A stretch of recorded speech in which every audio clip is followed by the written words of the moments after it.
Hello there everybody, my name is Jackson and here I have a 1998 iMac G3 Blueberry. A little backstory on how I got it. One of my friends messaged me saying that he saw it about to be thrown away at his college. He asked me if I wanted it and of course I humbly accepted. I want to take a second to thank him once again. Let's get on with this video. I'm scared. So anyway, here I am getting it into my house for the first time, and it is a heavy machine, weighing almost 40 pounds. Anyway, let's power it on. Fingers crossed this is the real first time I'm powering it up. Fired right up. Looks like it's running Mac OS 9. I'm really pleased to see that the hard drive is still working. Hard drives usually don't last this long. Well, it appears that the account has a password. However, it's just my luck that the password was written on the sticky note. So, it appears this computer is running macOS 9.0.4, has 320 megabytes of RAM, and a 6 gigabyte hard drive. Now that we're in, let's change the password. Wow. Password cannot be more than 8 characters. That's something you don't see nowadays. Let's see what's on this computer. Doesn't look like much. Ah yes, graphing calculator, for losers like me. Let's make some 3D graph stuff. It has AppleWorks 6, which is neat. That was basically the Macintosh equivalent of Microsoft Office at the time. I also installed iMovie. Funny thing is, this computer wasn't even meant to run iMovie. That was for later on with the DV model of iMacs. Those models came with FireWire ports. Speaking of the ports, the I/O on this machine is pretty slim with a line in, audio out, modem, 2 USB 1.0 ports, and Ethernet. You also get reset and interrupt buttons. Also, did I mention that this computer has not 1 but 3 headphone jacks? Probably for use in schools. I also took the time to create a little iMovie project for you guys. Enjoy.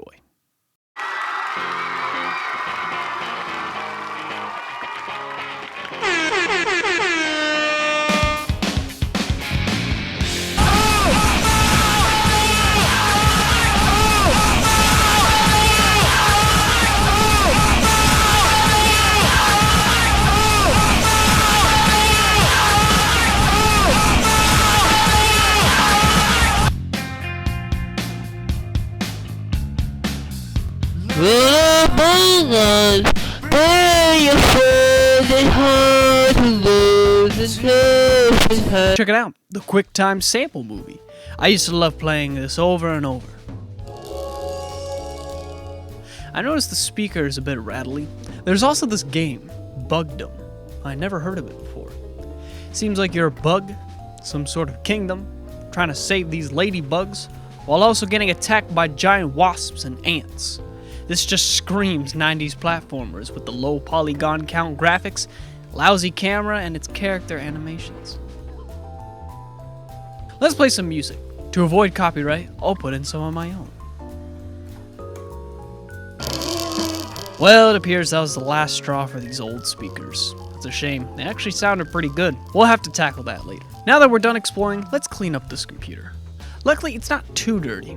I'll start by removing this bottom cover. It's pretty easy to remove, it just requires removing a few screws. Once they're out, you can take off the bottom cover. Well, as you can see, these speakers are pretty shot. The foam around them has just disintegrated. I searched online and tried to find a replacement, and it looks like it is possible, but for now, I'm just going to hot glue them. I may replace them sometime down the road. Look out for that in a future video. Here's a better view of the logic board. It's in very good shape, thankfully. I want to try and remove this cover to clean it, but I have no idea how. I removed the screws underneath, but it still wouldn't come off. I then ended up accidentally cracking it a little bit, so I just left it. Be very careful when working with these old, brittle plastics. Let's tackle some of the scuffs. For this, I'll be using Mr. Clean Magic Eraser and Windex. There's also some sticker residue. I'll remove that with WD-40, wiping off the excess oil with Windex. I'll then clean the entire outside of the computer with Windex. I'm then going to use some lemon pledge to give the case a good shine. Pledge is really good for polishing plastics. Lastly, I'll just vacuum out these vent holes since I couldn't remove the top cover.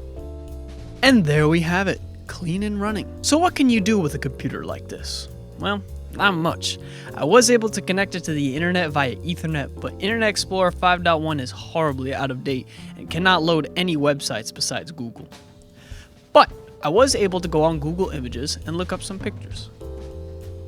But I did install Microsoft Office 98, and it works very well to type up documents.